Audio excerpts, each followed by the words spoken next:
Early Church Fathers, September 14th, Origen de Principiis, Peri Archon, on First Principles, Book 3, Chapter 6. The highest good, from image to likeness. The end of the world is not annihilation, but consummation.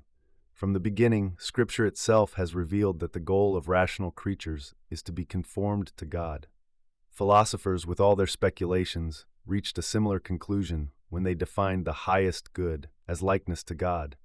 But what they guessed at, Moses proclaimed from the very start, "Let us make man in our image after our likeness." Genesis 1:26. Notice the careful distinction. Humanity was created in God's image, but likeness was withheld, reserved for the consummation.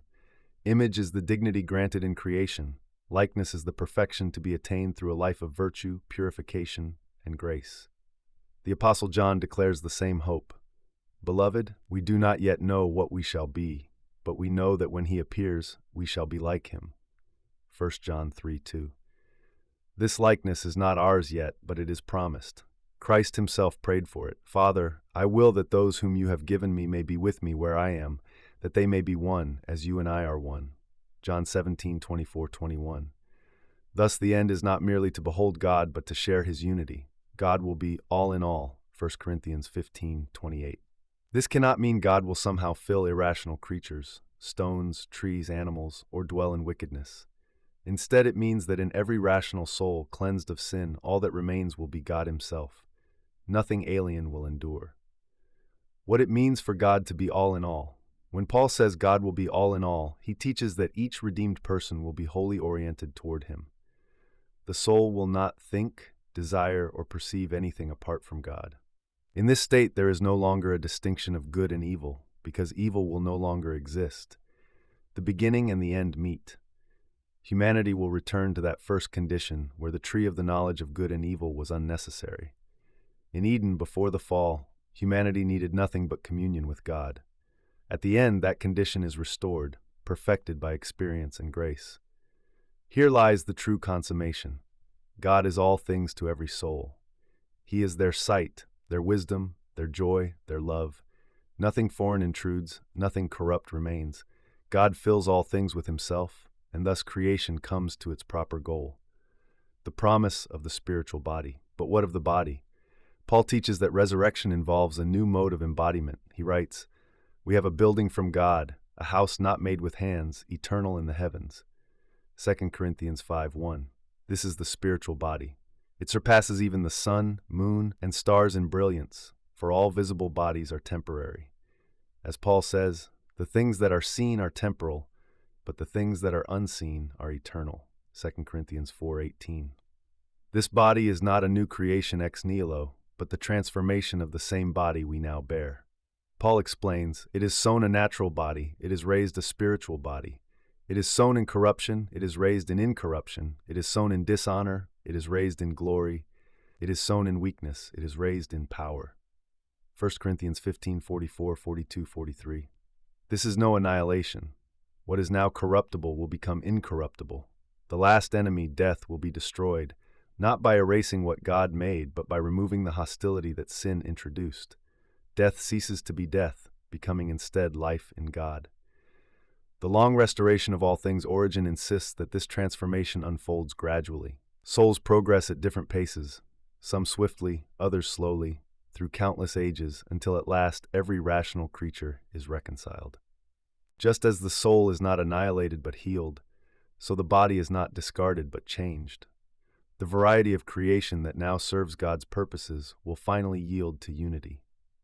Diversity of forms belongs to the present age. At the end, when all are one, creation will share a single glory. Just as the Son and the Father are one, so creation will be drawn into unity with them. The same body that now is a vessel of dishonor will, when purified, become a vessel of honor, an eternal dwelling for the glorified soul. Matter itself, which once yielded to corruption, will yield at last to glory. Training in the eternal gospel, Origen even dares to suggest that the saints, once raised, will continue to learn. Just as the law trained Israel as a tutor for Christ, so the land of the blessed will train the righteous for heaven itself. Moses was commanded to build the tabernacle according to the pattern shown on the mountain. Exodus 25, verse 40. Those earthly shadows pointed to heavenly realities. At the end, the saints will enter into those realities fully. There they will hear the everlasting gospel, the covenant that never grows old. Christ, the true King, will reign until he has subdued every enemy and handed the kingdom to the Father. 1 Corinthians 15:24-28. This handing over is not a diminishment but a triumph. The Son's subjection to the Father signifies not inferiority but the completion of his mission, humanity restored to obedience, creation reconciled, God all in all. The end mirrors the beginning. Thus Origen concludes, God created two general natures, visible and invisible. Both undergo change, the rational soul by freedom of will, the body by divine transformation. In the end, both will be perfected. The body that now decays will be the body that rises but changed, from animal to spiritual, from weakness to power, from dishonor to glory.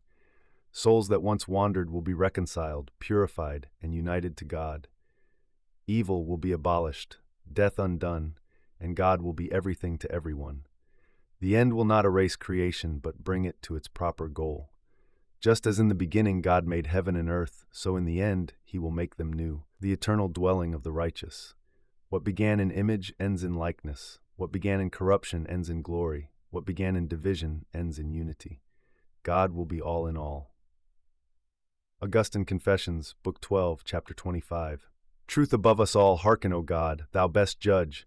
Truth itself, hearken to what I shall say to this gainsayer. Hearken, for before thee I say it, and before my brethren who use thy law lawfully, to the end of charity. Hearken and behold what I shall say to him, if it be pleasing unto thee. For this brotherly and peaceful word do I return unto him. If we both see that that which thou sayest is true, and if we both see that what I say is true, where, I ask, do we see it? Certainly not I in thee, nor thou in me, but both in the unchangeable truth itself, which is above our minds. When therefore we may not contend about the very light of the Lord our God, why do we contend about the thoughts of our neighbor, which we cannot so see as incommutable truth is seen? When, if Moses himself had appeared to us and said, "This I meant," not so should we see it, but believe it? Let us not, then, be puffed up for one against the other, above that which is written. Let us love the Lord our God with all our heart, with all our soul, and with all our mind, and our neighbor as ourself. Guarding charity above opinions, as to which two precepts of charity, unless we believe that Moses meant whatever in these books he did mean, we shall make God a liar when we think otherwise concerning our fellow servant's mind than he hath taught us.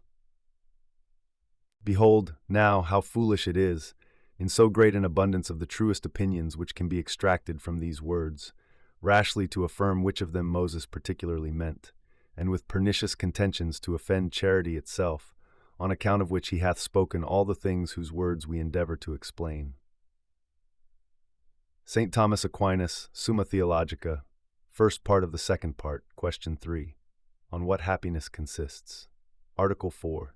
Whether happiness consists in some bodily good objections. It seems that happiness must be in bodily goods, since health is the foundation of life, and without life no one can be happy.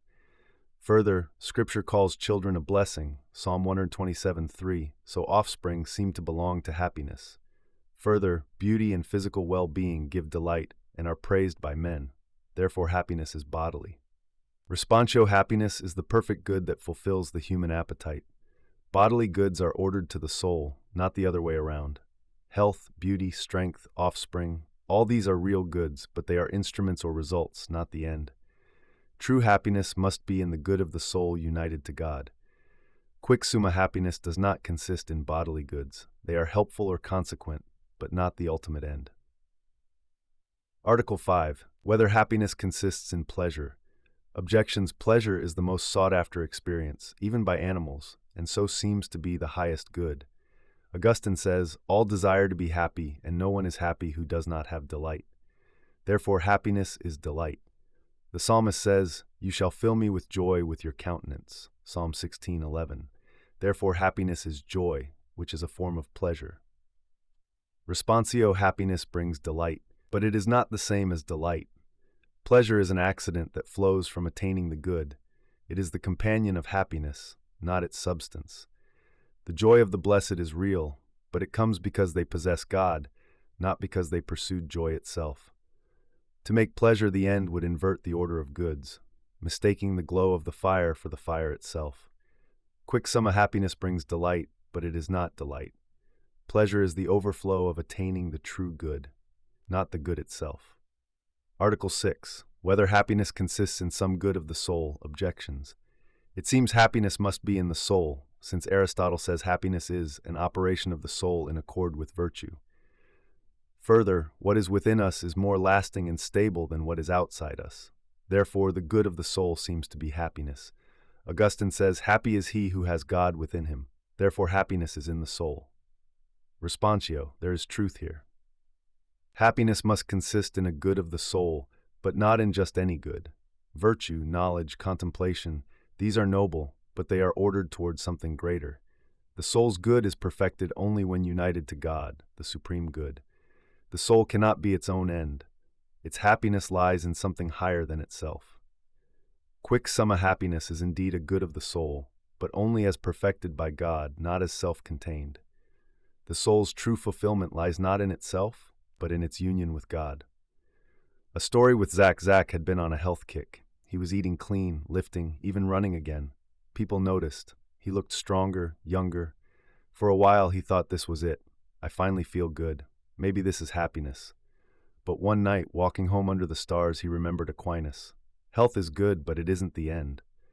A good body can carry a restless soul. Then came pleasure. He bought himself new gear, treated himself to his favorite food, binged the shows he loved. It was fun, but fleeting. Each delight faded, and the hunger returned stronger than before. Finally, he sat alone with his thoughts. Was happiness inside him? He had grown wiser, steadier. He had learned patience. Yet even virtue, noble as it was, left him longing. Then, in the quiet, he prayed. And in prayer, he tasted what Aquinas meant. The soul's true happiness lies not in health, not in pleasures, not even in itself, but in God.